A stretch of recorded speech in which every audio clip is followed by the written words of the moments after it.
శ్రీమాత్రి నమః. కార్తీక మాసంలో తులసికోట వద్ద 12 దీపాలను ఇలా పెడితే ఆర్థిక సమస్యలు దూరం అవ్వడం ఖాయం. కార్తీక శుద్ధ సప్తమి 7వ రోజుని ఒక విశిష్టమైన రోజుగా పండితులు చెప్తున్నారు. ఆ రోజు ఆర్థిక బాధలు ఎక్కువగా ఉన్నవాళ్ళు ఈ విధానాన్ని పాటించడంతో ఎంతో మంచిది.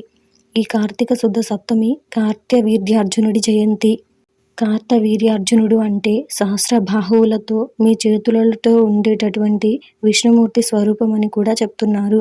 మన నష్టద్రవ్యానికి ఆయనే దేవుడండి. లాభం కావాలి అనుకున్నప్పుడు కార్తవీర్యార్జునుడి జయంతిలో చూపించేటటువంటి నిశ్చల భక్తి శ్రద్ధల మీద ఆధారపడి ఉంటుంది.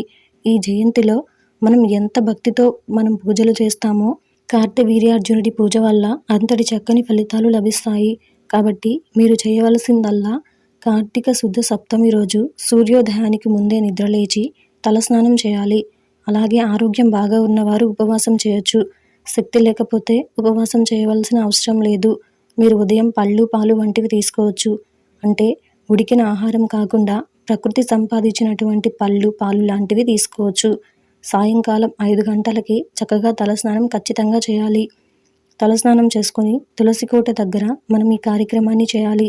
తులసికోట దగ్గర శుభ్రం చేసుకొని లక్ష్మీ పాదాలు వంటి ముగ్గులు వేసుకోవాలి. వేసి అన్నీ సిద్ధం చేసుకొని ఉంచాలి. ఇంకా చెప్పాలంటే చక్కని పూలతో తులసికోటను అలంకరించి మట్టి ప్రమిదలలో 3 ఒత్తులు వేసి 12 దీపాలు వెలిగించి విడివిడిగా వెలిగించాలి. అంటే ఒక ప్రమిదలో 3 దీపాలు వెలిగించాలి. అలాగే దానికి తగ్గట్టుగా ప్రమిదలు తెచ్చుకొని మీరు 12 దీపాలు తులసికోట వద్ద పెట్టి పూజ చేయాలి. ఈ కార్యక్రమం చేస్తే ఆర్థిక సమస్యలు దూరం అవుతాయని పండితులు చెప్తున్నారు. అలాగే స్వామివారికి, స్వామి నేను నీ పూజని ఈ విధంగా చేస్తున్నాను, నాకు ఉన్న శక్తి ఇంతే అని ప్రార్థించాలి. కానీ భక్తిలో లోపం అస్సలు ఉండకూడదు.